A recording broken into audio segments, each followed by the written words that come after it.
لا إله إلا الله محمد رسول الله عليه صلاة الله وآله والأحب.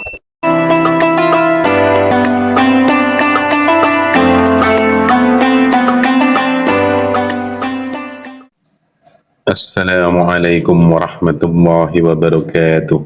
Sahabat Rania, semoga kita semua dalam keadaan sehat walafiat. Amin ya rabbal alamin. Umar bin Khattab radhiyallahu anhu termasuk khulafaur rasyidin. Umar salah satu sahabat utama Nabi Muhammad sallallahu alaihi wasallam. Padahal dahulu sebelum masuk Islam, Umar merupakan tokoh Quraisy yang sangat memusuhi Rasulullah sallallahu alaihi wasallam. Setelah Abu Bakar As-Siddiq wafat, Umar ditunjuk menjadi khalifah, menggantikan Abu Bakar. Saat Umar menjadi khalifah, agama dan kekuasaan Islam meluas hingga Mesir. Umar bin Khattab dikenal sebagai khalifah yang sangat adil dan tegas. Umar sangat peduli kepada rakyat kecil dan sangat keras terhadap pejabat yang bertindak sewenang-wenang. Umar bin Khattab pernah menegur keras gubernur Mesir Amr bin As karena menzolimi seorang Yahudi tua. Dikisahkan bahwa sejak menjadi gubernur Mesir, Amr bin As menempati sebuah istana megah yang di depannya terhampar sebidang tanah kosong dan terdapat gubuk reot yang hampir rubuh milik seorang Yahudi tua. Selaku gubernur, Amr bin As menginginkan agar di atas tanah itu didirikan sebuah masjid yang indah dan megah seimbang dengan istana yang ia miliki. Ia merasa tidak nyaman dengan adanya gubuk Yahudi tersebut. Oleh karenanya, si Yahudi tua pemilik tanah dan gubuk itu pun ia panggil ke istana. Amr bin As mengungkapkan rencananya tersebut kepada Yahudi itu dan meminta menjual tanah beserta gubuknya. Namun, orang Yahudi itu dengan tegas menolaknya. Bahkan, ketika Amr bin As menawarkan pembayaran 3 kali lipat, Yahudi itu tetap tidak goyah dan menolaknya. Amr bin As terus memaksa dan berkata, "Bagaimana jika aku bayar 5 kali lipat, apakah kau akan melepaskannya?" Yahudi itu menjawab, "Tidak, tuanku. Aku tetap tidak akan menjualnya, karena inilah satu-satunya yang kumiliki." Kemudian Amr bin As mengancamnya, "Apa kau tak akan menyesal?" "Tidak," jawab Yahudi itu dengan mantap. Sepeninggal Yahudi tua itu, Amr bin As menetapkan kebijaksanaan untuk membongkar gubuk reot tersebut. Dia meminta supaya didirikan masjid besar di atas tanah itu dengan alasan demi kepentingan bersama dan memperindah pemandangan. Si Yahudi pemilik tanah dan gubuk reot itu tidak bisa berbuat banyak atas kebijakan sang gubernur. Dia hanya bisa menangis dan menangis. Namun, dia tidak putus asa. Dia bertekad hendak mengadukan sang gubernur kepada atasannya, Khalifah Umar yang ada di Madinah. Setibanya di Madinah, si Yahudi bertanya kepada orang-orang, "Di mana istana sang khalifah?" Usai ditunjukkan, dia kaget bukan kepalang, karena sang khalifah tidak punya istana seperti gubernur Mesir Amr bin As yang begitu mewah dan indah. Bahkan, dia diterima sang khalifah di halaman Masjid Nabawi di bawah pohon kurma. "Apa keperluanmu datang jauh-jauh dari Mesir?" tanya sang khalifah Umar. Usai mengetahui tamunya itu berasal dari negeri yang jauh, si Yahudi itu pun mengutarakan maksudnya menghadap sang khalifah. Tak lupa ia membeberkan peristiwa yang telah menimpa dirinya atas kesewenang-wenangan gubernur Mesir atas tanah dan gubuk satu-satunya itu.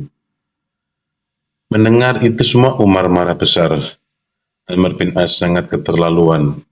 Beliau kemudian menyuruh si Yahudi itu untuk mengambil sepotong tulang dari tempat sampah yang tak jauh dari tempat mereka itu.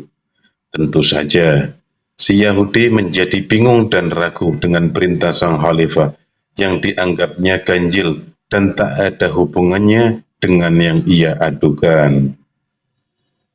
Namun akhirnya dia pun mengambil tulang itu dan diserahkan kepada Khalifah Umar. Dan Umar menggores huruf alif dari atas ke bawah, lalu memalang dari tengah-tengahnya dengan ujung pedang pada tulang tersebut. Kemudian tulang itu diserahkan kepada si Yahudi yang masih bengong tak mengerti maksud sang khalifah. Sang khalifah hanya berpesan, bawalah tulang ini dan berikan kepada Gubernur Amr bin As. Maaf Tuan, aku terus terang masih tidak mengerti. Aku datang jauh-jauh ke sini untuk meminta keadilan, bukan untuk meminta tulang tak berharga ini, protes si Yahudi. Sang khalifah pun tersenyum dan tidak marah. Beliau menegaskan, wahai orang yang menuntut keadilan, pada tulang itulah terletak keadilan yang engkau inginkan. Akhirnya kedati hati yang masih dongkol dan terus mengomel, lelaki itu pun pulang ke Mesir dan membawa pulang pemberian sang khalifah.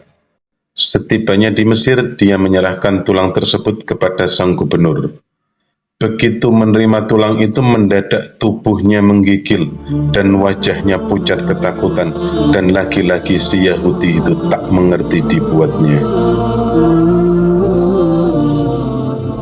Sejurus kemudian sang gubernur memerintahkan pada bawahannya untuk membongkar masjid yang baru siap itu, dan supaya membangunkan kembali gubuk Yahudi tersebut. Beberapa saat sebelum masjid baru itu dirobohkan, si Yahudi itu berkata, maaf tuanku, jangan buru-buru dibongkar masjid itu. Aku ingin menanyakan sesuatu. Silahkan. Ada perlu apa lagi? Tanya Amr bin As. Mengapa Tuan sangat ketakutan dan langsung menyuruh membongkar masjid baru itu? Begitu setelah Tuan menerima hanya sepotong tulang itu dari Khalifah Umar, wahai orang Yahudi, ketahuilah, tulang itu memang tulang biasa. Namun karena dikirimkan oleh Khalifah, tulang itu menjadi peringatan keras bagiku. Maksudnya? Tanya si Yahudi. Ya, tulang itu berisi ancaman Khalifah, seolah-olah beliau berkata, hai Amr bin As, ingatlah, siapapun kamu sekarang dan berapapun tinggi pangkat kamu dan kekuasaan kamu, suatu saat nanti kamu pasti berubah menjadi tulang, karena itu bertindaklah adil seperti huruf alif yang lurus, adil ke atas dan adil ke bawah. Sebab jika kamu tidak bertindak demikian, pedangku yang akan bertindak dan memenggal lehermu. Si Yahudi itu pun tertunduk dan terharu mendengar penuturan sang gubernur. Dia kagum atas sifat khalifah yang tegas dan adil, serta sikap gubernur yang patuh dan taat pada atasannya. Hanya dengan menerima sepotong tulang kering, sungguh mulia dan mengagumkannya. Akhirnya si Yahudi itu pun menyatakan memeluk Islam, lalu menyerahkan tanah dan gubuknya sebagai wakaf. Wallahu a'lam. Sesungguhnya kebenaran hanyalah milik Allah, dan jika ada salah hilaf dari saya pribadi, jazakallahu khair. Assalamualaikum warahmatullahi wabarakatuh.